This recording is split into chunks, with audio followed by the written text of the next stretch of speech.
Shalom mushuti bakunze ijambo ry'Imana aho muherereye hirya no hino, tubanje kubasuza tubifuriza kugira amahoro y'umwami Imana ndetse no kugubwa neza mu mirimo itandukanye mugerageza kugenda mukora. Mbahaye rero ikaze mu ijambo ry'Imana, ariko mbere yuko tuganira ku ijambo ry'Imana reka tubanze dusenga Imana kugira ngo dusabe Imana kubana natwe muri iri jambo. Mana data twese uri mu ijuru, Mana ikomeye, Mana y'urukundo, Mana y'imbaraga, Mana y'ubuntu, turagushima kuko wera, turagushima kuko ukiranuka. Haleluya, haleluya. Turashima ijambo ryawe rikomeye, iryo wakoresheje mu kurema isi, iryo wakoresheje mu kurema ibiriho bikikije iyi si. Haleluya. Ijambo ryawe rirakomeye, ijambo ryawe rirarema, ijambo ryawe rirahambaye. Ndasabye kugira ngo imitima izakirira ijambo izafashwe kandi hindurwa n'iri jambo. Ijambo rizubake, rizasane, rizagire byinshi ryongera komora mu mitima y'abantu. Duhabwe icyubahiro. Cyo duheje n'imbaraga zose za Satani, imbaraga zose z'umwijima, amajwi yose atavuga Imana turayacecekesheje. Turasabye kugira ngo kubaho kw'Imana kubane natwe mu izina rya Yesu. Amen. Imana bamugisha nkuko abadukurikira rimwe na rimwe mukunze kubimenyera, ni Prophet Eric Uwayesu. Imana ishimye ko dusangira ijambo ryayo kuri uyu munsi.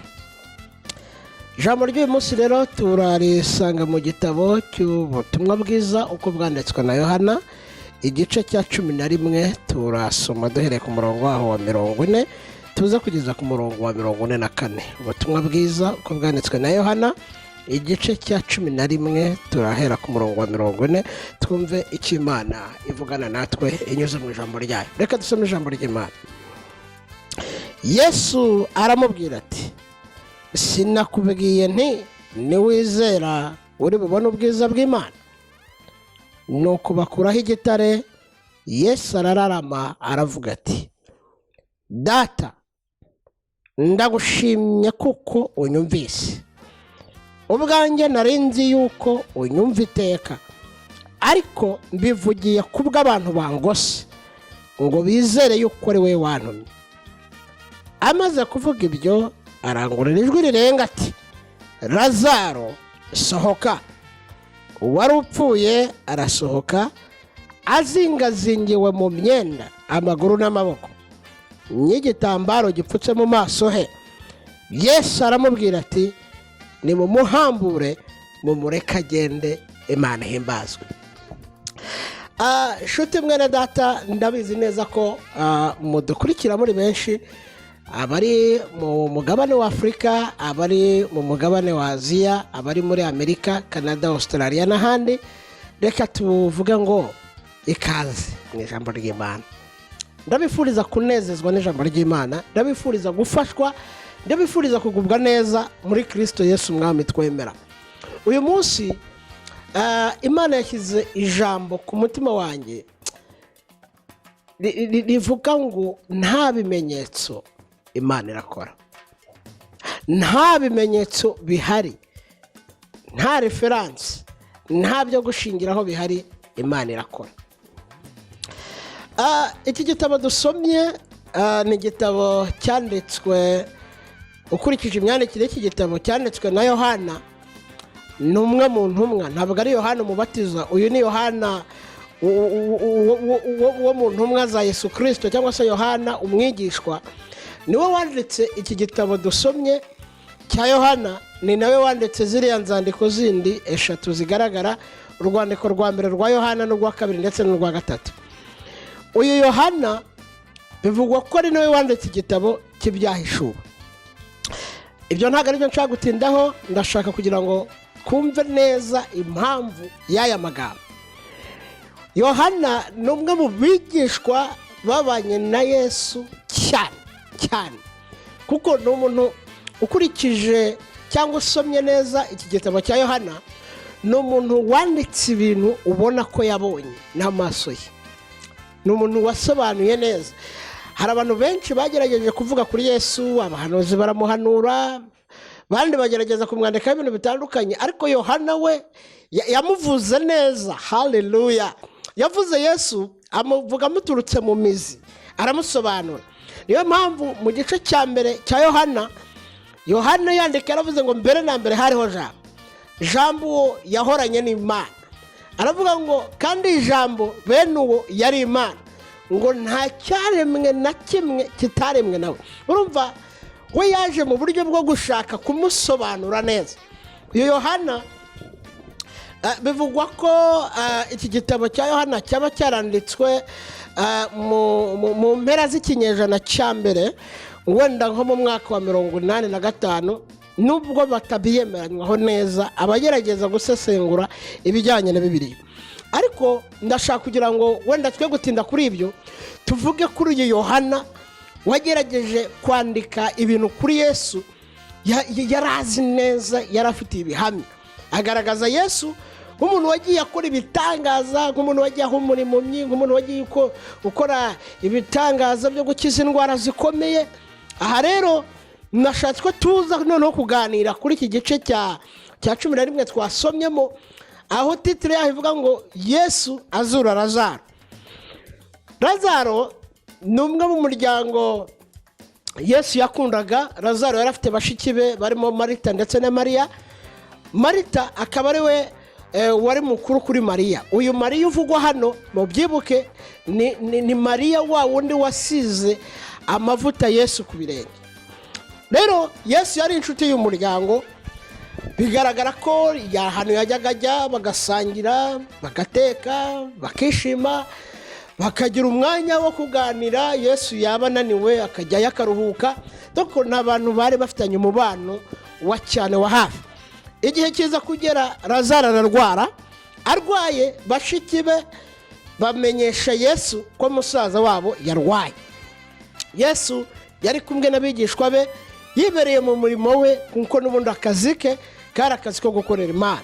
Igihe kiza kugera Yesu ngo abatumeho, arababwira ngo nabimenye ko musaza wanyu arwaye, ariko muhumure ntimugire ikibazo, nzaza. Yesu ngo asibira kabiri. Mu gihe rero asibiye kabiri, Lazaro wari urwaye birangira noneho bitakira uburwayi, ahubwo Lazaro arapfa cyangwa se ava mu mubiri. Bashiki ba Lazaro barababara cyane, muri bo bibaza impamvu barwaje musaza wabo Yesu ntaze kubareba. Hashize kabiri, Yesu ngabwira abigishwa be, arababwira ngo nimuze twerekere tujye kureba Lazaro. Bigishwa bamubaza ibibazo bikomeye, ariko Yesu arababwira ngo Lazaro arasinziriye. Ngo batekereza yuko yaba avuze gusinzira kw'ibitotsi, ariko kugira ngo Yesu abakure muri confusion, arabasobanurira, arababwira ngo Lazaro ntabwo yasinziriye nk'uko mubitekereza, ahubwo Lazaro yapfuye. Kubera iki? Ndashaka gusobanura impamvu ikomeye, haleluya, yatumye Lazaro Yesu yemera ko Lazaro apfa kandi agasibira kabiri. Mu muco wa Kiyuda hariho gahunda iteye itya: iyo umuntu yapfaga bagiraga iminsi 3 ikomeye yo kuboroga, iminsi 3 y'umubabaro uteye ubwoba.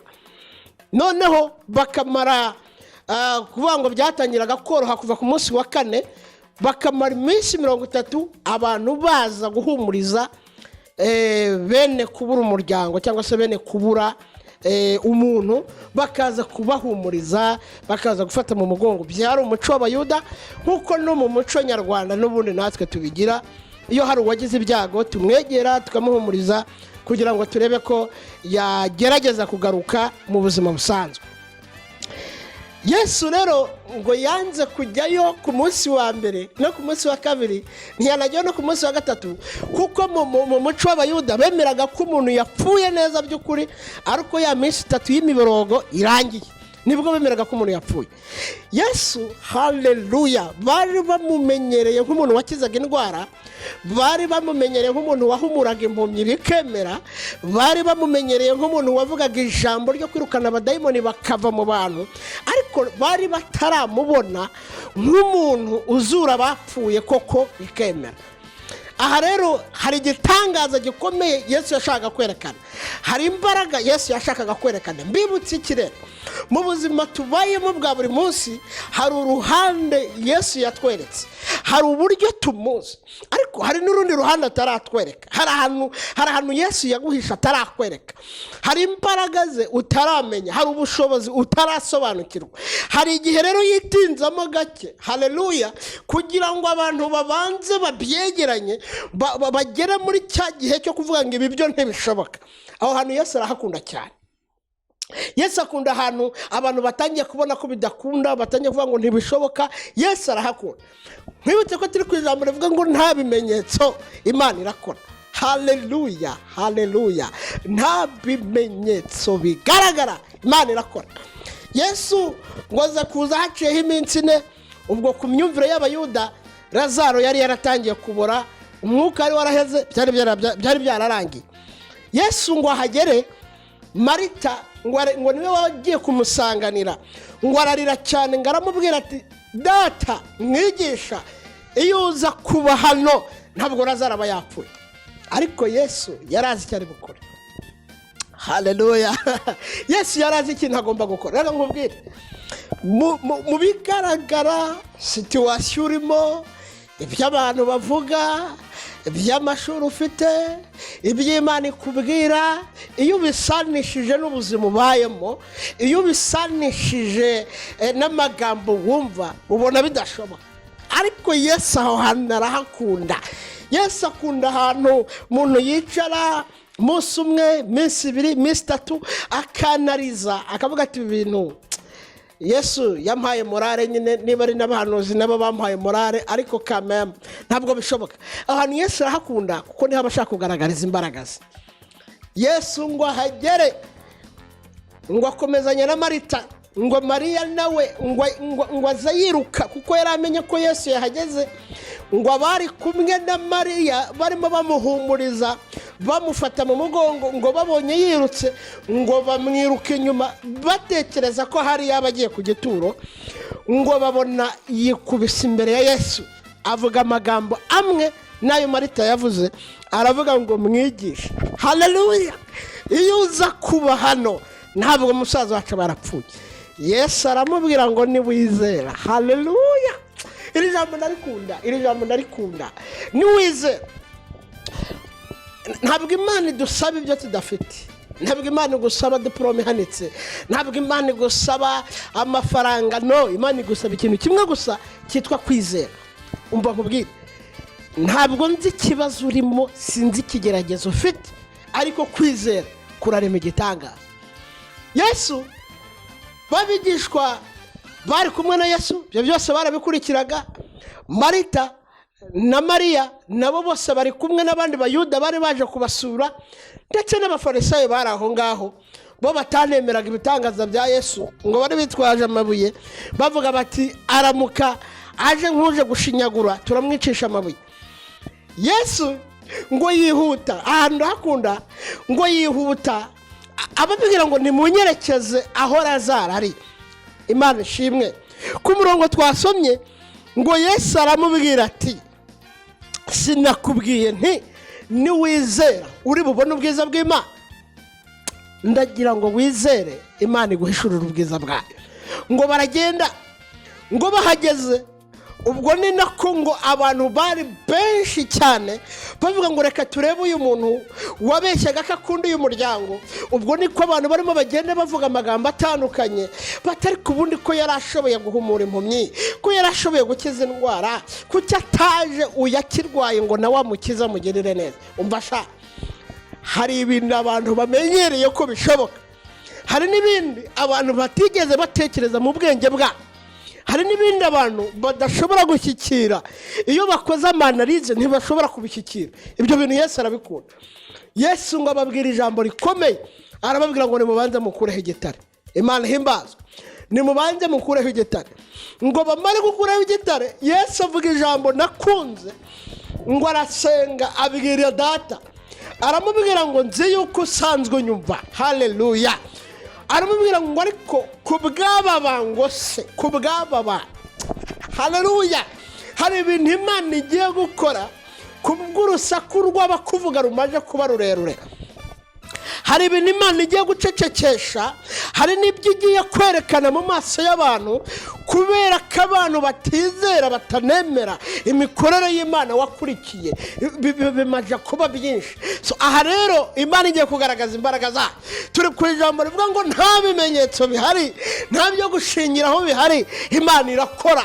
Yesu arababwira ngo nimuvaneho igituro, ngo bamaraze kugikuraho, bamaze gukuraho igitare, Yesu ahamagara Lazaro. Abahanga mu bijyanye no gusobanura ibya Bibiliya baravuga ngo iyo Yesu ataza kuvuga izina rya Lazaro ngo arivuge nk'uko riri, ngo abapfuye bose bari kuzurwa n'imbaraga z'ijambo rya Yesu. Umva nkubwire, Yesu azi gutandukanya izina ryawe n'ay'abandi. Yesu agiye kuguhamagara mu izina. Haleluya. Yesu agiye kuguhamagara mu izina. Imbaraga z'ijambo rye rigiye kukuvana mu gituro. Imbaraga z'ijambo rya Yesu zigiye kugukura muri icyo kibazo. Imbaraga z'ijambo rya Yesu zigiye kugukura muri icyo kigeragezo. Haleluya. Imbaraga z'ijambo rya Yesu zigiye kugukuraho. Ngo amaje kuvamo, ngo Yesu avuga ijambo nakunze, aravuga ngo nimubanze mumuvane muri ibyo bintu azingazingiwe. Umva nkubwire, ngo bari baramupfutse amaso ngo atabona, kugira ngo atabone neza y'Imana. Ngo bari baramupfutse amaboko ngo atazagira icyo akora. Ngo bari baramuhambiriye amaguru ngo atazagira ahantu agenda. Ikintu cya mbere Yesu agiye gutegeka mu buzima bwawe ni ukugira ngo babanze baguhambure ibyaguhambiriye, kugira ngo utabasha kugenda, ibyahagaritse ingendo zawe. Yesu ategetse ko bikuvaho. Igitambaro kiri ku maso gituma uterekwa, gituma utabona neza y'Imana, Yesu ategetse ko kikuvaho. Umva nkubwire, uwahambiriye amaboko yawe kugira ngo nawe utakora, kugira ngo utabasha kugira icyo ugeraho, Yesu ategetse ko ukurwaho icyo gitambaro. Imana himbazwe, Imana ishimwe cyane. Ijambo rya Yesu rirarema, ijambo rya Yesu rirategeka. Nta bimenyetso byari bihari by'uko Lazaro ashobora kuzuka, ariko Lazaro yarazutse. Umva nkubwire, umuntu akurebye akakwanariza, ubundi nta ntego n'imwe ufite yakurengera. Nta muryango ukomeye uturukamo, ntukomoka mu bafite amazina aremereye, nta mashuri ahambaye ufite yagufasha, mbese nta kintu ufite wakwerekana cyatuma Imana ikurengera cyangwa cyatuma abantu bakuba. Ariko kubw'ijambo rya Yesu, haleluya, kubw'ijambo rya Yesu nta reference, nta cyo gushingiraho, Imana igiye gukora igitangaza. Nta bimenyetso bihari, Imana irakora. Ubuzima urimo bwose, hari ahantu wifuza kujya, urabona nta kimenyetso. Umva nkubwire, ntabwo bigombera ibimenyetso. Kuba Imana yarabivuze gusa, ijambo ryayo ni wizere, urabona ubwiza bw'Imana. Hari ibintu utegereje ko Imana yakora mu buzima bwawe. Iyabanye nawe mu myaka itambutse, ni nayo igiye kubana nawe no mu myaka isigaye. Ndagira ngo ngusengere Imana, ndagira ngo ngusengere. Birashoboka ko wari ucitse intege, birashoboka ko wari wihebye, wumva hari ibintu bikwihebesheje, hari amajwi akwihebesheje, ariko ndagusaba kutibagirwa neza y'Imana. Haleluya. Imbaraga z'ijambo zazuye Lazaro akazuka, kongera akaba muzima. Izo mbaraga nawe zizure ibyawe byapfuye. Izo mbaraga zizure ibyawe byapfuye. Umva nkubwire, ushobora kuba ukiri muzima ugenda utarapfuye ukaba uhari, ariko hari ibyawe byapfuye. Ijambo, imbaraga z'ijambo zizure ibyawe byapfuye, zigarura ibyawe byanyazwe mu kubaho kw'Imana. Birashoboka kandi biremera mu izina rya Yesu. Ndagira ngo gusengere. Birashoboka. Ahari nugucika intege kwakubayeho, ahari nukwiganyira nukwiheba, ahari ni situation, na magambo y'abantu se. Oya, tuza komera umutima, wicika intege, hari imbaraga z'ijambo ry'Imana. Nta bimenyetso, Imana irakora. Icyo Imana yagusezeranije kugira ngo gisohore, ntibisaba kuba ufite abana bakomeye, ntibisaba kuba ufite ababyeyi bakomeye, ntibisaba amashuri, bisaba kwizera ijambo rye gusa akabisohoza. Reka dusenge Imana. Ndagira ngo gusengera. Mana, mu izina rya Yesu, haleluya, repita la dola zaragalavoda lasi alors. Jambo ryawe ni ukuri, jambo ryawe rirarema. Nta bimenyetso bihari, nta bimenyetso bigaragara, urakora. Ko niko warindiye Saduraka na Meshaki na Abedenego mu itanura ry'umuriro. Nta bimenyetso byagaragaraga ariko warabarinze. Uko niko warinze Daniyeli mu rwobo rw'intare. Nta bimenyetso byagaragaraga byemezaga ko agomba kurindirwa mu ntare zishonje, ariko waramurinze. Ijambo ryawe rirarinda, ijambo ryawe ribeshaho. Umugisha muntu wese, haleluya, uzakurikirira ijambo, kandi iri jambo rigenderere mu gitangaza kidasanzwe mu buzima bw'abazaryakira bose. Kubw'icyubahiro cyawe Kristo urakoze, amen. Imana ibaha umugisha, kandi turakomeza kubifuriza gukomeza gukora subscribe kuri Hoziyana TV kugira ngo murusheho gukurikira ijambo ry'Imana. Murakoze.